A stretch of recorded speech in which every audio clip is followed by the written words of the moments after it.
Hello and welcome to Be Remarkable, my dear Denise. I am awfully excited and grateful that you are with us today. I really love invited women who have the same vision of raising the best potential in the world. How are you? I am awesome, and it is so exciting to have been invited to speak with you today. Thank you. Thank you so much. And for me, oh my God, this is a blessing, a really blessing that you are here. Okay, Thank you. Denise, we're going to start this interview mm, meditating in a quote that I'm going to read for you. So this is the quote. Your own self-realization is the greatest service you can render the world. Ramana Maharshi. How does it land to you? Well, that is a very powerful quote because it really, to me, says our job is to be aware of ourselves. And that is the greatest gift we can give to the world is to be the most self-aware version of ourself.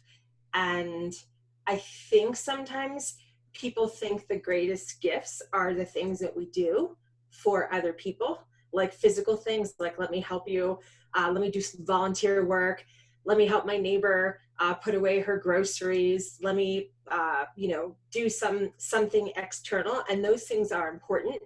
But what you shared, that quote, is incredibly relevant to me because it is also what I teach, which is we can't really be servants to anyone unless we fully understand who we are and forgive ourselves for who we are and accept ourselves for who we are.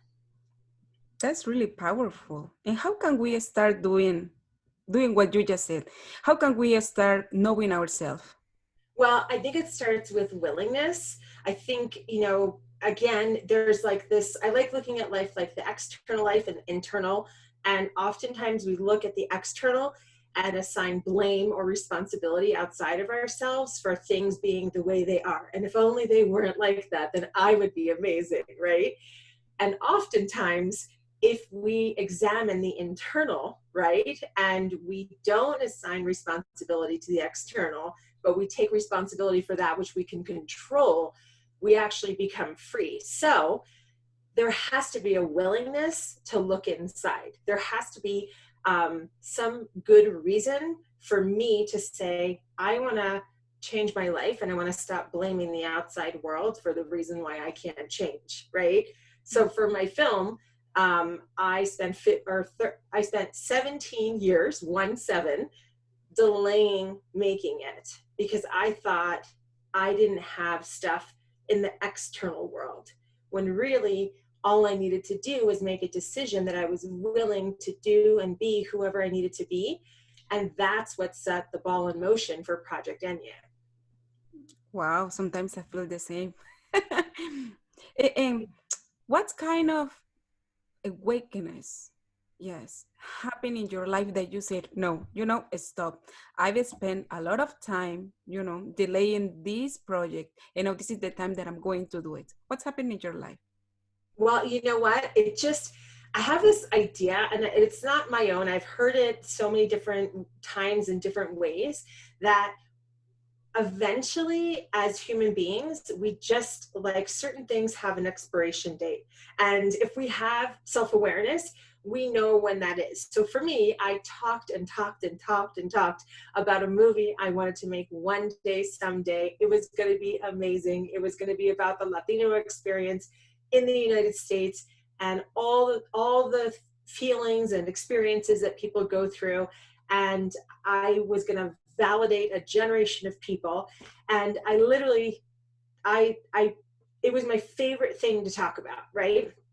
And every single New Year's Day, I would write my goals for the year. So I would always sit down and write my goals for the year. And I realized that this goal that I had written, I was going to write it for the 17th time. And I have no idea why it struck me that morning as total BS, but it did. I literally was going to write down, I'm going to make the movie, or make movie is what I would say, make movie. Because we didn't have the name Project Enye, we didn't have any of that stuff yet. And I was like, wow, I'm never going to do this. I know myself, I haven't done it. And if I'm going to write it 17 times, I better at least start doing it. I just got sick of writing it down. And so for some people, they might, maybe more normal people than me, because it took me 17 years, but like maybe after 3 years, someone gets sick of talking about it, or maybe 5, or maybe 6 months. Hopefully it's the shortest amount of time, right? But for me, it took 17 years. And I was like, wow, I'm really full of poop. I never am going to do this. And if I was listening to myself, I would have lost all credibility. Like people that talk about stuff they're going to do one day and never do it, when I hear them talking, I often don't meet people like that. I usually don't have people like that in my circle anymore. But when I did, I would lose respect for them, because really I was losing respect for myself.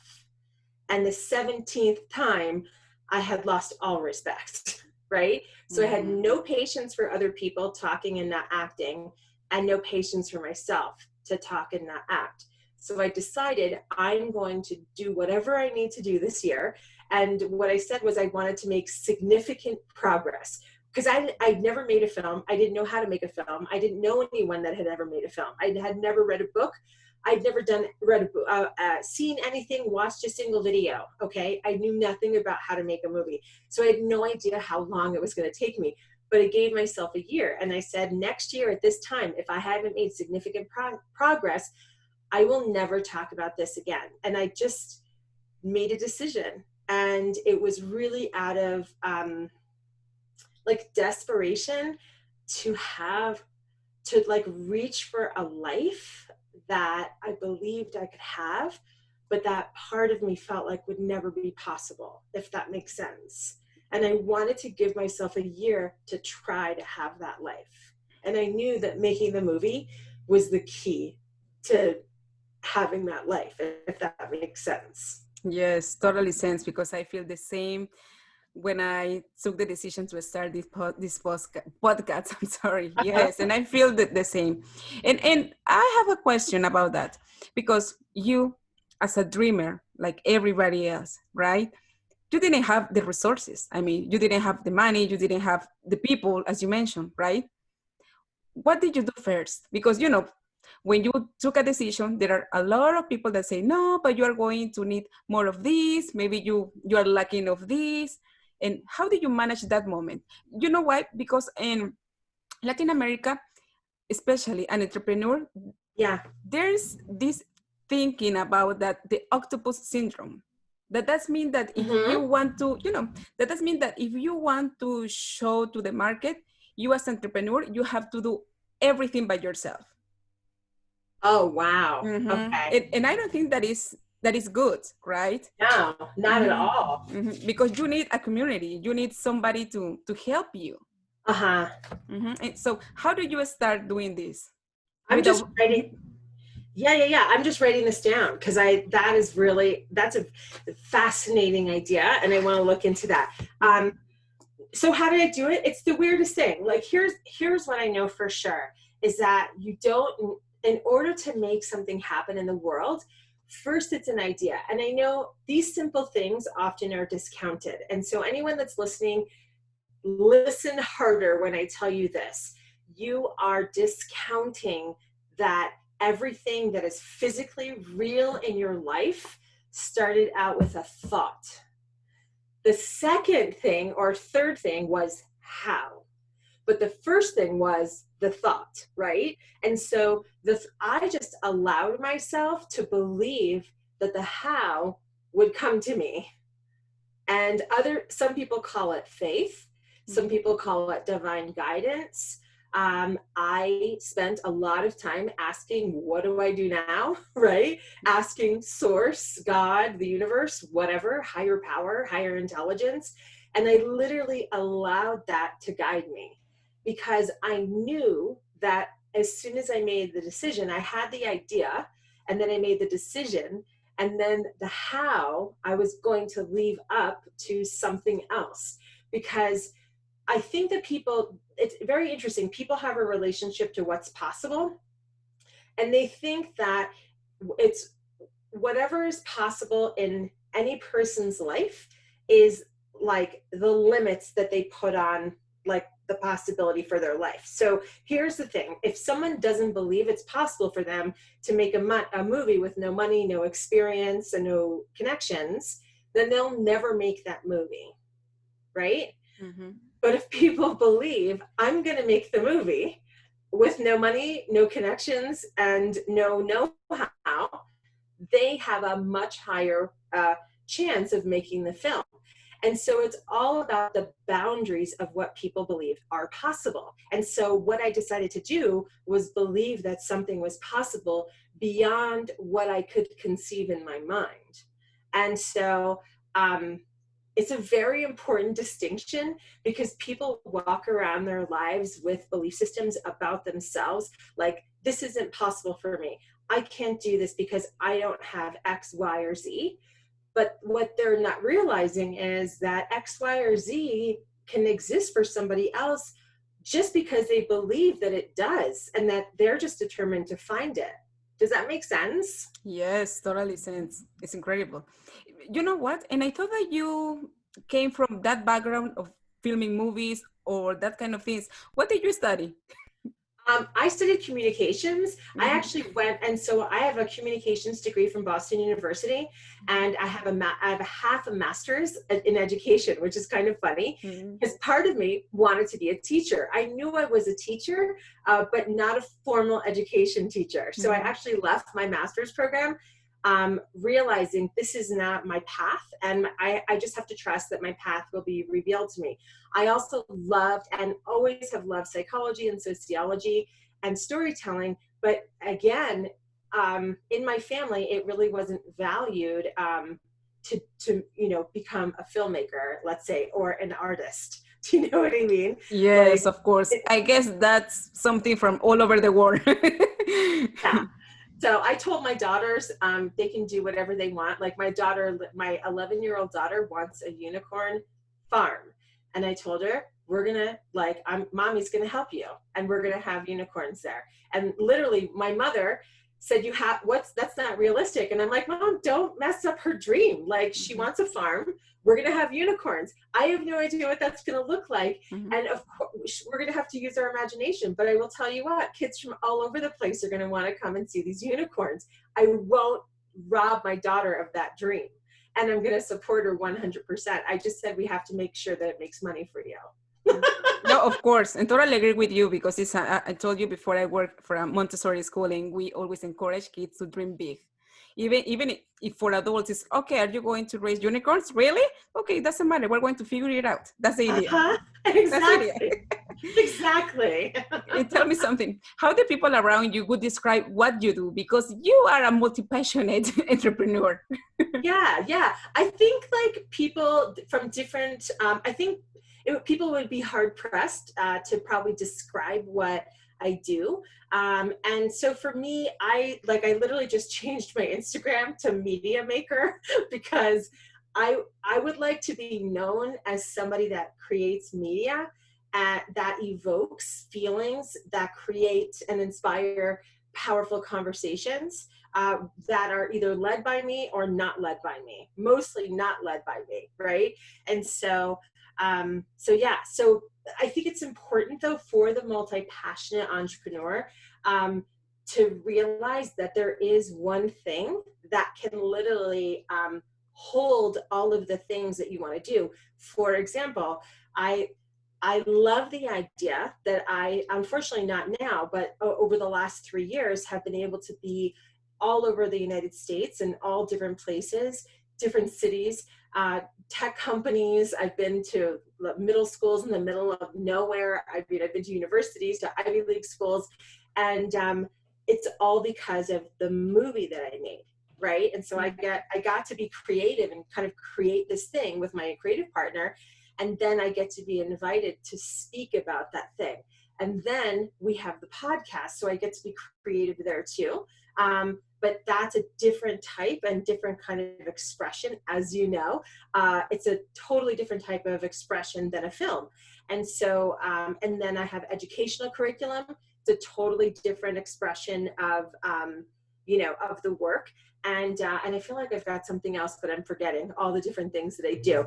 But my coaching program. So being able to help people, you know, in a group setting and help them kind of get from point A to point B as well. So, but there has to be like a central guiding thing. And I believe a lot of times people don't know what that is. And my advice to you, if you don't know, is just allow it to come out, because it eventually does. And then that single thing actually delivers on all of the other things. Does that make sense? That's pretty interesting. Why? Because while you are talking, I'm thinking about the Latin culture, right? For example, yes, for example, you know that when you go to university back in our countries, I'm from Peru, and for example, our parents, they pay the whole career for us, and that's a blessing over there. But the thing is that, for example, we have to choose the career that our parents want. Of course, it's not matching our passion, but even though, you know, we have to finish the career, and when we finish the career, we have to find this job that they give us the title. And for that, yes, and that's really horrible, because, for example, you said, okay, I'm going to be this kind of entrepreneur, that I'm going to have different kind of business.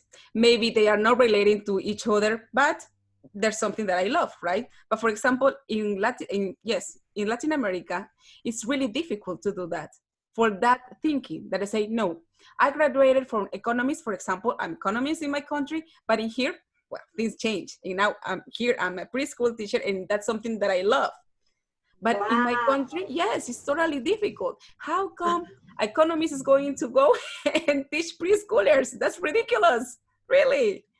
Wow. Mm-hmm. But your passion is preschool. Your passion is kids. Yes. But your training is to be an economist. Yeah. Mm-hmm. That is fascinating. Mm-hmm. That's interesting. Okay. And I have another question, because I know that people are listening that we are talking in English, but I want you to tell me something. Why are you talking in English? And this question you're going to answer in this. I mean, what kind of myths are there about you? I know that you are a Latina who doesn't speak Spanish. How come? Because there are a lot of friends that they don't know that kind of people exist in here. Yes, we exist. And so here's the thing, is that this is so fast. This is such a big subject. So I grew up in New York. I was born in Manhattan. My mother is from Puerto Rico. My father also was born in New York City, but his father was Cuban and his mother was Puerto Rican. And so I grew up at a time in the 1970s where if you were Latino, it wasn't safe. So I think people outside of the country, and certainly my relatives in Puerto Rico, were always highly critical of me becoming too Americana. And it was very difficult for me to receive that level of criticism and not really feel very protected from it from my mom. And I think part of it was because perhaps she believed it too. And Latino culture, like the one that my mom was raised in Puerto Rico, and American culture are opposite in ideology.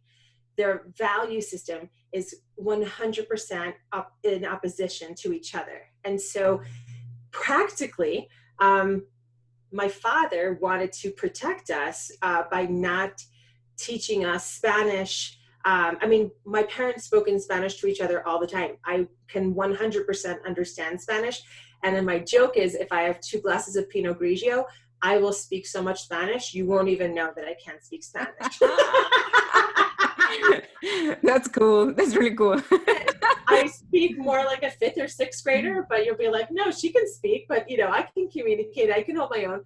Now, there's, you know, growing up, my father wanted, you know, he was teased, he was bullied. It didn't feel safe. And that's, you know, that's true. That was true in the 1970s and still true to this day. Like, people physically aren't safe speaking Spanish in public. Like, there was a shooting in Walmart last year. And I mean, in El Paso, like, that is very real. Being Latino in the United States can sometimes feel like it's life or death if people know that you are, right?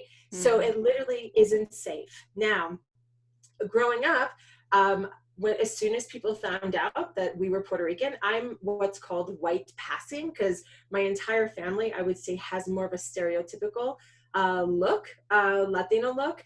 I don't. And so even though for people that are Latino, they know that I have that look, but there are a lot of people that are totally clueless, and they would think I'm Italian or Greek or Turkish or something, but that not Latino. And so as soon as people found out, when I grew up in the suburbs of New York City, I began to be bullied. And so when your culture is, and then, you know, in my house, I always say smelled like Puerto Rico. It smelled like sofrito. My parents were always playing music from Puerto Rico or Cuba, or some kind of cultural music, right? Some kind of music that was from the home country. So it sounded like it, it tasted like it smelled like it felt like it. I was parented in a very Latino way, very strict, right? But outside of the house, I was having to deal with people that hated me because of it. And I had to survive. And of course, I would never bring that back home. I would never tell my mom I was struggling. I would never want them to think that the sacrifices they made to move us out of New York City. We lived in a tiny apartment, 5 people, 2 bedrooms, and they saved everything they had to buy a house in a really expensive area. And they talked about the sacrifices all the time. We ate rice and beans every night. And I know it's very Puerto Rican, but I'm sure it was also to save money. I didn't have expensive clothes. I had the minimum of everything. And so I always valued everything I had. And I was always reminded of the sacrifice they made, right? And it's similar to the immigrant parent that comes here, crosses the border. It's similar to, but not the same, but similar to that kind of the way that parent would speak to their child, right? Very typical of a Hispanic family, really. Oh yeah, adding Yes. the guilt, lots and lots of guilt, right? Yes. And so, and like making me responsible for something that wasn't my responsibility. But anyway, so outside of my house, it didn't feel safe. Like people were literally threatening me. I was in 7th grade the first time that I got bullied, and it happened for 4 years. And it was so intense that my father actually overheard someone calling the house, and then you know, he was going to take care of it. He was going to talk to them. It was actually, there's a scene in my film about this incident, and I thought, oh my gosh, my father knows. Thank God, it's all going to stop. And then unfortunately, he passed away just a few weeks after that. And so my protector wasn't able to help me. And then I felt like I really couldn't talk to my mom about it. So, and then when I would go back to Puerto Rico, right? So like I'm hated by this group of people, not hated by everybody, but hated by a lot of people that I don't even know, but they hate me for being Puerto Rican, right? And this is also, there's another group of people that are like, you're not even Puerto Rican, you were born in New York, you're American. That's a whole nother story, because we're taught to have so much pride of country, so much patria, right? It's instilled in us to have patria, to be proud of us, the food, the music, the traditions. And then people would come up to me and say, you're not Puerto Rican, you're American. You can't say you're Puerto Rican. But then I would go to Puerto Rico, and guess what? They told me the same thing. You're not Puerto Rican, you're a gringa. Oh my talk God, like a gringa. that's really terrible. You're so white, you get sunburned, because my whole family is really dark. And they're like, we don't have sunscreen for you. Like, you're so white, and like, you're Spanish. It's like I couldn't catch a break. I didn't feel enough here, and I didn't feel enough there. And language was always used as a device to measure my enoughness. And it just ripped me apart how critical people were of me personally, and how embarrassed my mother was of me. And it's very difficult to learn Spanish when you're 5, 6, 7, 8 in a house that only speaks English, right? It's Mm-hmm. very difficult. And then the only Spanish I heard was my parents speaking Spanish. So, and I learned it. It's in my bones. It's in my DNA. I understand it. I just understand it, right? It's in my heart. And there's an expectation though on me personally that I should have learned it anyway, right? Mm-hmm. And I think that's very unfair to do to children. And it's funny that my mother ended up sending me to Spain by myself for a month to finish learning Spanish, because I was speaking Spanish, but she sent me there to finish learning Spanish. And no one really speaks English in Spain, especially where I lived for a month. And I came back. This is a perfect example of an Enye moment. I came back to New York dreaming in Spanish, only wanting to speak to my mother in Spanish. And my cousin from Puerto Rico was visiting, and I was having a conversation with them, and I said, vos, right? And he was like, excuse me. I know. And Like, everybody said, silence. yeah, Denise thinks she's better than everybody. You sent her to Spain and now she thinks she's better. And the thing is, now I'm almost 50. I can be like, I'm okay. Someone can criticize like that. I can joke. It's okay. I'm an adult. But I was only 16 and I was so I was so tender, right? And I was like, you've got to be kidding me. I'm actually fluent. I'm actually speaking, and they're still criticizing me. I'm never enough. And that was the seed of the film. Wow, that's pretty incredible. Tell me something. And what has been or is the most difficult part of becoming the person you are today? The most difficult part has definitely been, back to that question, is my own self-realization, coming to terms with being able to walk and exist as my truest version of myself. I think that people I'll speak for myself. I, for a long time, thought that I was presenting the world with the most authentic version of me, but I absolutely was not. And I know I wasn't. My first lesson in this was when we were making the film, and my partner wanted to include scenes in my film that I didn't feel were particularly the scenes in the film that were going to show how I really am and the truth about what really happened and the reality of my life. But they were less than perfect. And I realized I pretty much only want to share perfection with the world. I don't want the world to see the real me.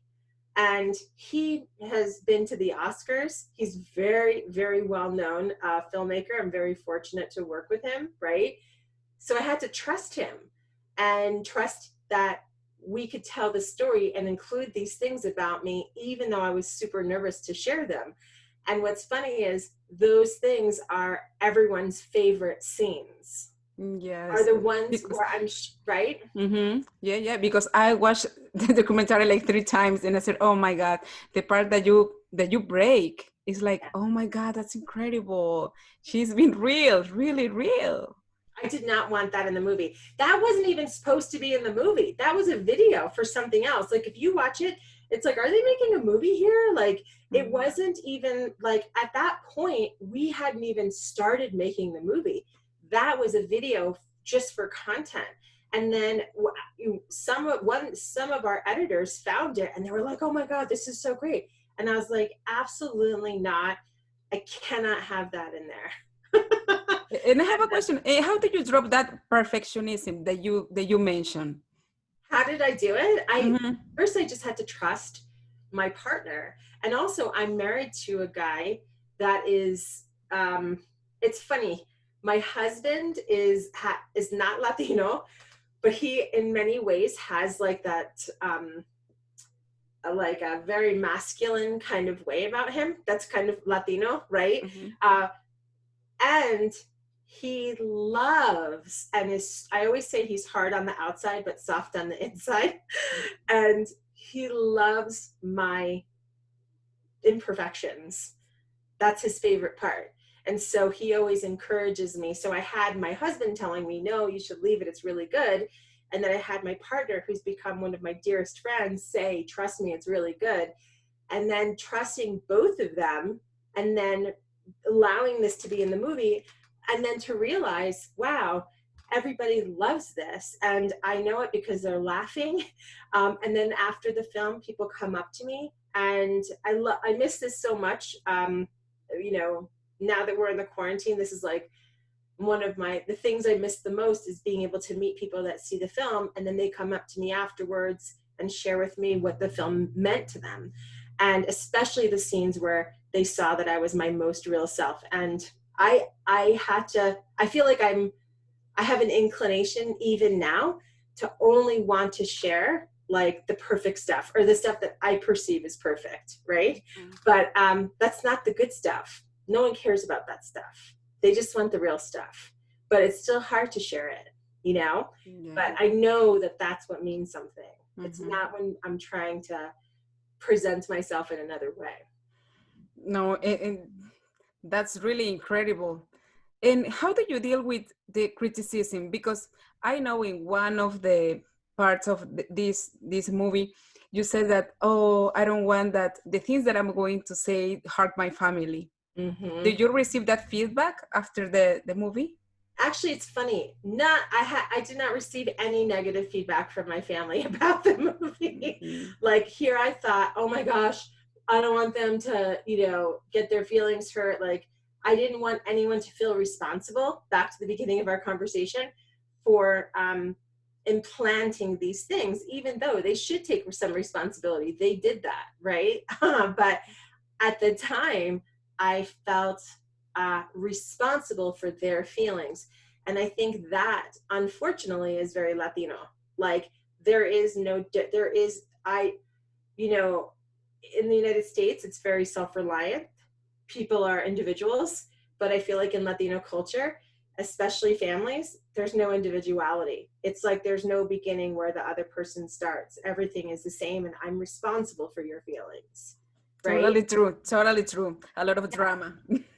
Oh my gosh. And so now I get it, and I get why I cried, but I definitely understand. Now I have an understanding of it. At the time, I was just experiencing it, you know? Mm-hmm. Yeah, it's very difficult. And tell me something. What do you think has been a bigger failure that you have had in the last years, and why do you think it's happened? Yeah. So it's funny. My relationship with the word failure is very distorted. So I don't consider anything a failure. Like, if the only way for me to be where I am right now is to have taken on a belief that if something doesn't work, my job is to learn from it and move on.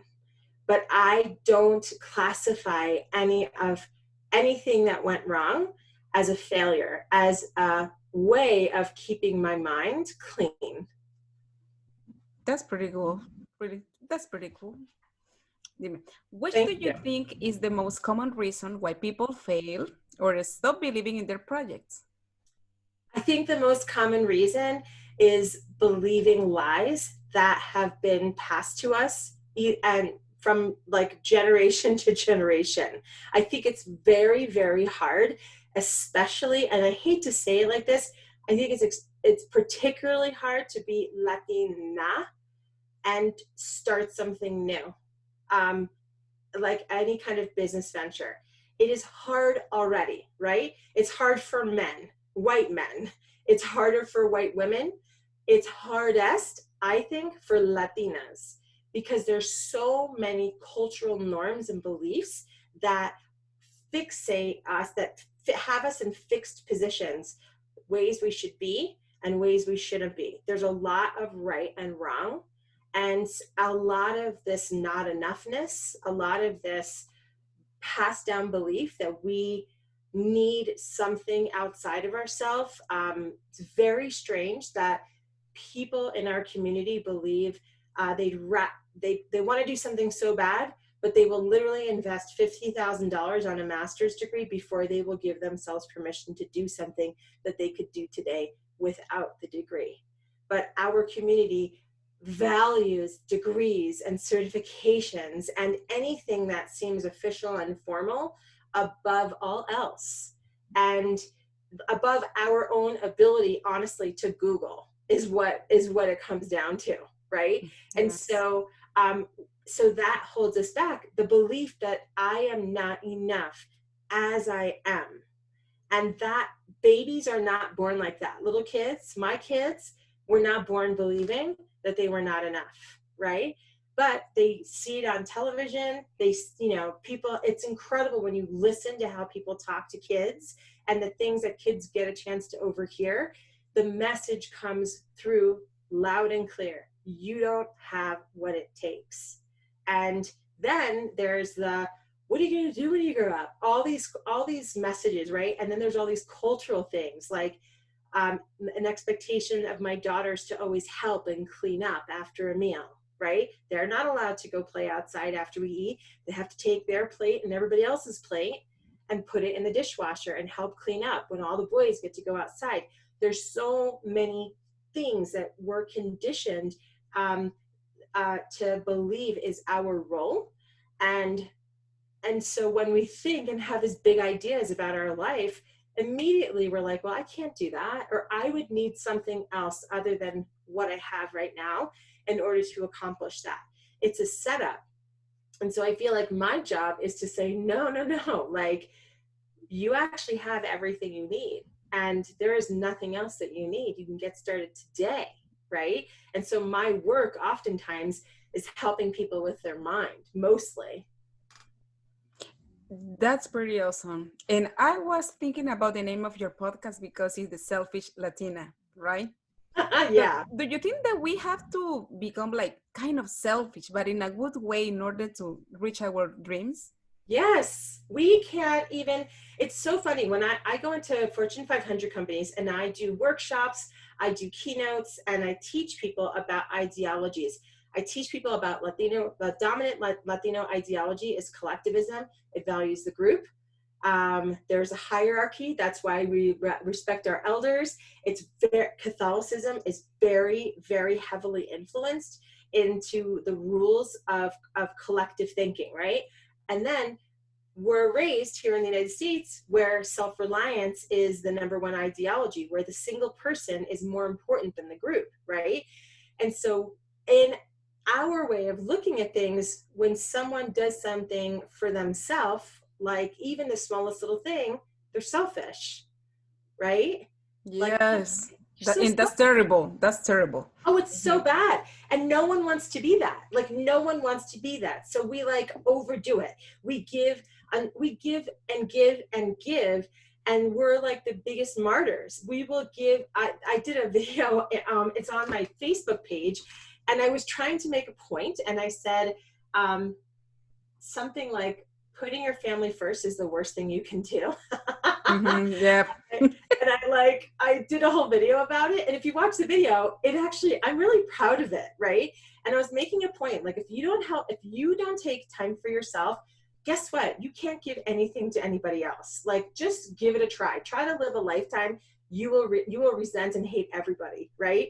That's why all these old Latina ladies are so grumpy, right? Because they're pissed. They're martyrs. They're like, oh, no one helps me. No one does enough for me. And I know that I'm generalizing, but I'm also not really generalizing, okay? Because it is kind of an archetype in our culture, right? So there was so many people that commented. Someone commented that I was a disgrace to the whole Latino community. That one hurt the most. That's been the criticism of me that hurt the most was that one. But I'm actually totally fine with it now. But when I read it, I was like, ouch, that really hurt, right? And then there's someone that told me that if anyone listens to my video, any women listens to my video, they will literally be stripping the culture of what the culture is about. Like, how can anyone be Latino if they don't put their family first, right? It's a very interesting question. Like, it's a good rhetorical question. It's a great question to have a dialogue about. Like, why? And the thing is, it's not about men. This is about women, right? And it's about what we have a right to and what we don't have a right to.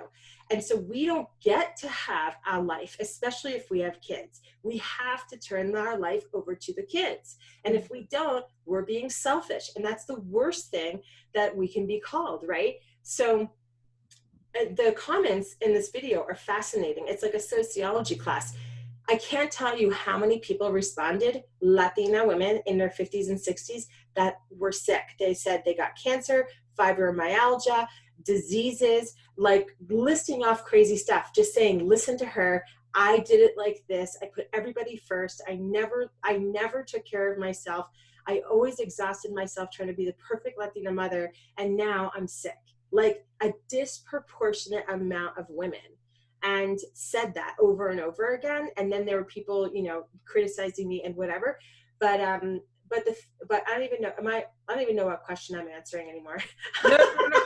It's really, really interesting because you said that, yes, there's a lot of pressure on Latin women. And, you know, and you mentioned something about having kids. This is not my case. Unfortunately, we don't have kids yet. And there's the pressure of the family, but you have to have kids, but you have to have kids. And there's something really, so family is asking you to have kids. Family is asking you to be professional. Family is asking you, you know, to become millionaire or successful. But how come? I mean, how come? Yeah. I mean, and the thing is, if they're here, I think there are different questions that happen here that don't happen in, I call it the home country. I think when the self-reliant ideas penetrate the mind here in the United States, that's when the pressure of having a successful job comes into play.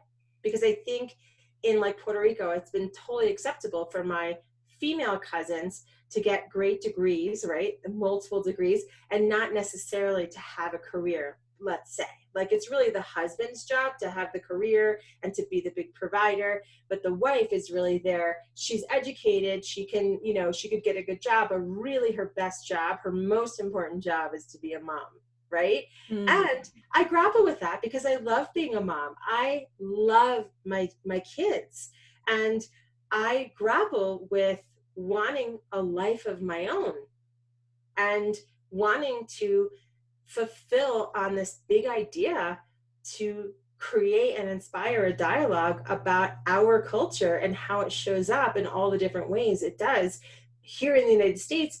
But now it's in Australia, it's in Europe. People are talking about the project in the entire diaspora of the community. And the reason is because these things are universal and they're hurting people. There's something about these ideas that get perpetuated that are damaging to people. And I'm not trying to be critical. I am trying to get people to question these things and redesign what it looks like to be Latino, and especially Latina. I feel like the men get off so easily in this conversation. It's the women that have to do the work, and I want to lead them, right? I want to help them and inspire them to redesign what it looks like, because there's so many things that we can do and be and have, and it doesn't have to mean that we're selfish or a bad mother or don't care. So the reason why I named my podcast The Selfish Latina is because I didn't want to. I didn't want to call it that. It was actually like this conversation in the office. It was a joke. I meant it as a joke in my office. And then my partner was like, no, that's really, really good. And I said, no, I'm not naming this podcast Selfish Latino. Like, I never want to be called that. But we did it to make a point. And you did, really, you did. What is the most important thing you have learned in your life? Well, the most important thing I've learned in my life is, I would say that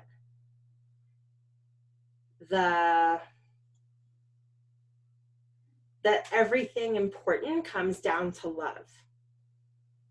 And like, if I can bring love and express love with my work, and bring love and express love in my family and my friends and my community, then I'm doing life, I guess, right, if there's a way to do it right. But when I don't bring love, and when I bring lack, or like when I bring something other than love, things don't seem to work as well. Totally agree with you. Yeah, love is everything. right? What is the Yeah. most important conversation you have had in life? I would say a conversation I have with myself, forgiving myself. Forgiving for what, if we can know? Yeah, no, for not being, I'm just as human as everyone else, just because I have incredible self-awareness at times, and other times I am totally blind, right? And I'm I can be really hard on myself, especially about things around culture, and um, you know, not being enough here, not being enough there, disappointing my children or my husband or my parents, my siblings, my family. And the most important work I've really ever done is to forgive myself for not, or for believing that I'm not enough, forgiving myself for falling short, or for getting mad too quickly with my children, or for interrupting somebody before they could get their idea out, for not being patient, for not living like that love, which is where I aspirationally want to be all the time, but fall short often. I can understand that this wasn't a lifetime conversation. Maybe this is a dialogue that you always have it constantly, right? Yeah, absolutely. Absolutely. Mm. If you could return the time to your 17 or 18 years, what could you say to yourself? I would definitely say that it's all going to be okay. And you are going to be okay. When I was 17, my brother was killed in a car accident, and my life turned upside down. And I had no idea who I was without him. We had a very close sibling relationship, similar to my daughters now. My brother and I were, for half the year, we were 1 year apart, and the other half, we were 2 years apart. And we shared a lot of things. In the movie, you hear all the things that we shared, and we even had our own language. We could just look at each other and understand how we felt. We were closer than I've ever been to another human being in my life. And when he died, I was just a mess. And I made a decision when I was 17 that I was going to be unlucky. And because my father had died a few years before that, and there were some parts of my life that I did not share in the film that are actually going to be in our second film. And when I was 17, I had lived a lifetime of trauma. And I just said, I guess I'm just one of those people that's unlucky. And that's a big decision to make when you're so young. And so if I could talk to her now, I would say, you're wrong. That's incredible. You are such an amazing woman. Thank you. Really, you are such an amazing woman. What, Thank you. what, what are you most grateful for in your life? Oh gosh, I have so many things to be grateful for. I'm so grateful that I met the most extraordinary man that supports all of my crazy ideas and tolerates me, is patient with me, and talks to me and believes in me. And also that we were able to have children. I've been pregnant 5 times and I have 2 kids, and super, super grateful to be their mom. And then, of course, grateful to do the work that I get to do every day. It's really, I feel like I'm very lucky to check off a lot of boxes in my life. That's pretty awesome. And everything started with one thought. That Yep. what yes, incredible. What is the best hack of life to make this world a remarkable place to live? The best hack is to believe. I think that we all get an assignment or an idea placed on our heart. Like, we're all charged with something to do with our life. Like, a lot of people believe that they're here for a reason. And so I'll be up on a stage and I'll say, how many people here feel like you were born and like you're here for some greater purpose? And arms will always go up, right? And A lot of people, though, don't know what that greater purpose is and spend a lot of time saying, I don't know what it is. I don't know what it is. I don't know what it is, right? But it's because they're ignoring or discounting or not believing that that thing that they always keep thinking about, they discount it because they don't think it's possible for them, right? And so the biggest hack is to actually embrace that thing and see if you can build a life around it. That's a really pretty answer. But I know the same like you that there are a lot of people that they don't know why they are here. And it's really sad because most of those people, they are wasting their time. They are wasting this beautiful life. But I know you as a great coach, you help people to find out their way. And I'm going to ask you that question. What do you do in the next question? Okay, well, on Thursday on Instagram in our Vive Remarkable page, we always drop a question that we call the Remarkable Q. We do this question in order to raise awareness to people. And the question for this week is, what makes you feel inspired or like it so much that it brings out the best in you? Can you just say that one more time? What makes you what? What was the beginning part? What makes you feel inspired or like it so much that it brings out the best in you? Yeah. So, I mean, my work, like I loved conversations around Latino identity, belonging, and worthiness. I'm fascinated by conversations around that and what it means to belong. I love talking to people about their life experience. I have gotten sick and tired of so many things I've chosen to do for a living. And in 8 years, I'm still fascinated by this conversation. And it really drives me to wake up every morning and be excited about what I get to do. That's pretty awesome because actually you built the life that you once dreamed. Yes. Yeah. And now this is the time that you need to tell us, what are you doing now? What are your most recent projects? Yeah, so aside from making a new film, we're kind of on pause with our new film.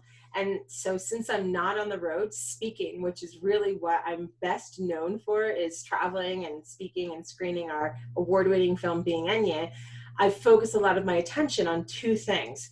One is the podcast that we talked about, the Selfish Latina podcast. And two is the Enye Dream Accelerator coaching group. And really, I developed this coaching group because I met so many extraordinary women on the road, and a handful of them would stay in touch with me. And I loved that. And I loved that they had my phone number and that they would text me, and I would get calls wherever I was, in airports and hotels. Hey, Denise, do you have 15 minutes? I just want to run this idea past you. Or I don't know what I want to do about this. What do you think? And I found myself coaching people one-on-one a lot. Like a lot. And so I was in Columbus, Ohio, and I literally did 3 back-to-back calls like this. And I was supposed to be getting ready for a speaking engagement, but I was on the phone trying to help all these people, right? Which I loved and I'm not complaining about. And then it dawned on me, maybe I should start a coaching group because I'm telling these women the exact same thing over and over and over again. I'm just telling them the same stuff, right? And the principles that I share can be applied to really anyone, as long and if they take it, it's going to be amazing.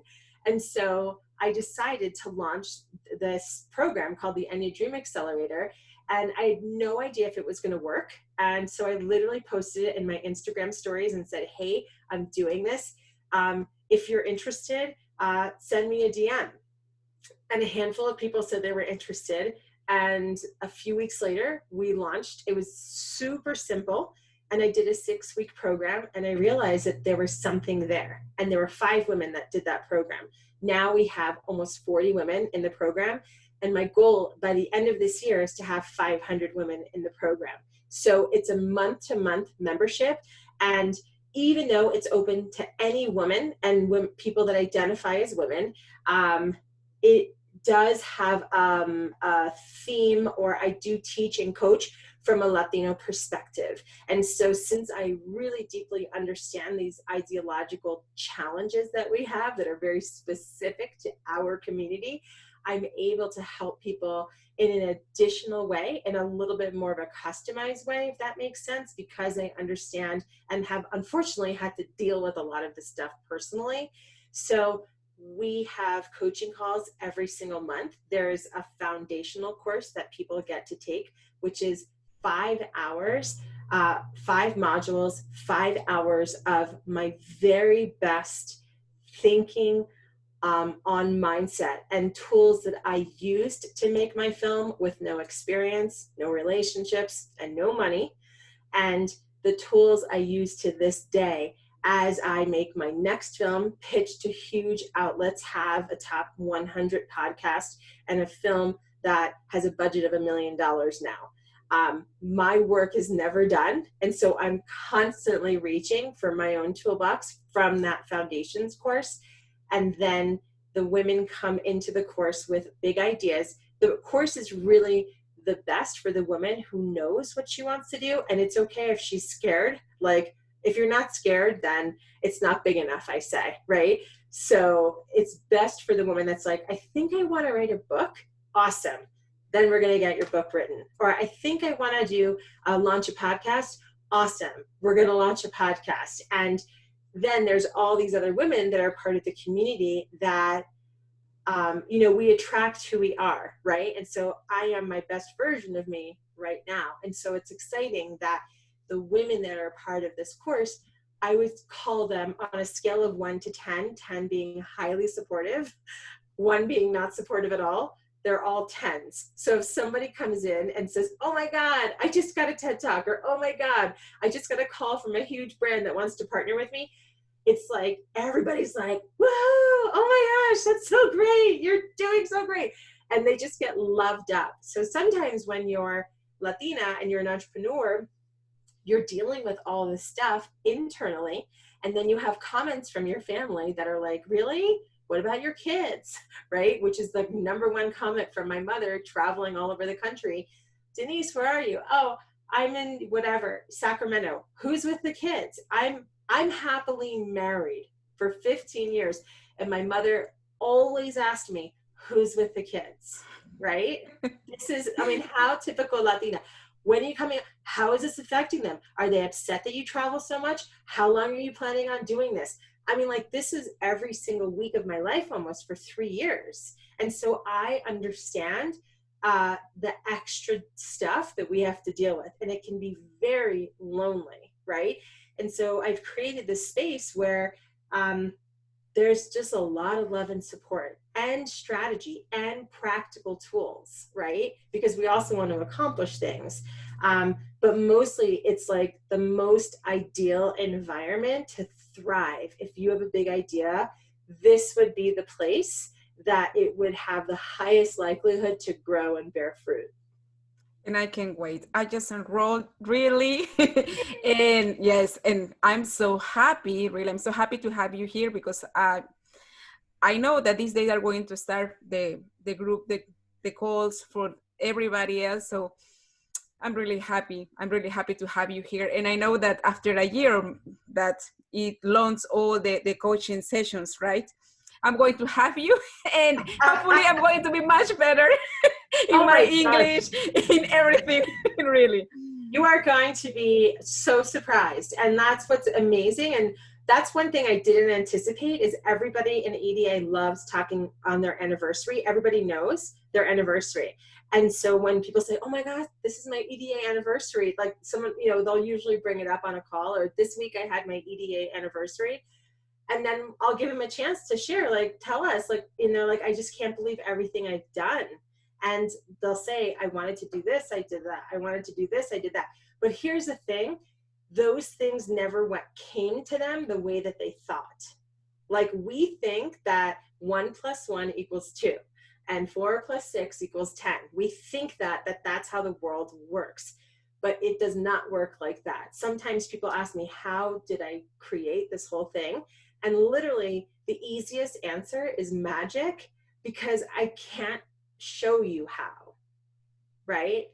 I can tell you what I made sure to think and made sure the ways that I was being and the things I wasn't available for. Like, I don't believe in failure. It's just not part of my belief system, right? And so that is part of the magic, when you just don't look at things like that and you're like, oh, cool, I learned this. Awesome. Thank you for that thing. Now I know something else and I'm going to go and try it again, right? It's everything is a lesson. In theory, people get that. In practice, it's something totally different. And so over the course of a year, you literally, like the women that have been in EDA will be around for 2 years in November. And there are women that have been in the program for over a year, and you can see, you can feel it on them. They just, the way they talk, the things they say, the things they don't say, it's very obvious that they have transformed. And the way I like to describe it is, there is Michelangelo, he sculpted the David sculpture that's, I think, in, where is it? It's either in Italy or it's in Italy. Yes, in Italy. Yeah, okay. So like, I heard that someone asked him, how did he do it, right? How did he create one of the most revered pieces of art of all time? And he answered very simply, I chipped away everything that wasn't David. Oh, wow. And that's what EDA does. I can't wait to feel that magic, girl. What are you most proud of in your life? What makes you remarkable? Well, honestly, what makes me remarkable is that I actually pulled this whole thing off, and that I pulled it off with a strong belief in my worthiness and a strong belief in that I can make my desires real. And that is remarkable. And my greatest hope, obviously, is to continue to keep doing this work and putting out media that inspires people and changes people's minds, frankly. And an extension of this is something I had no idea would happen, is that I get to be the cause of someone else living a remarkable life.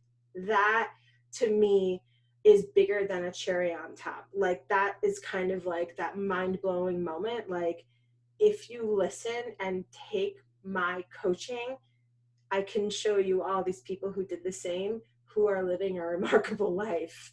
And it's not me. I'm just sharing universal truth, but I'm sharing it in my own Denise way, right? And that it's a remarkable accomplishment that I listened to what I believe was my life's assignment, and I created this thing.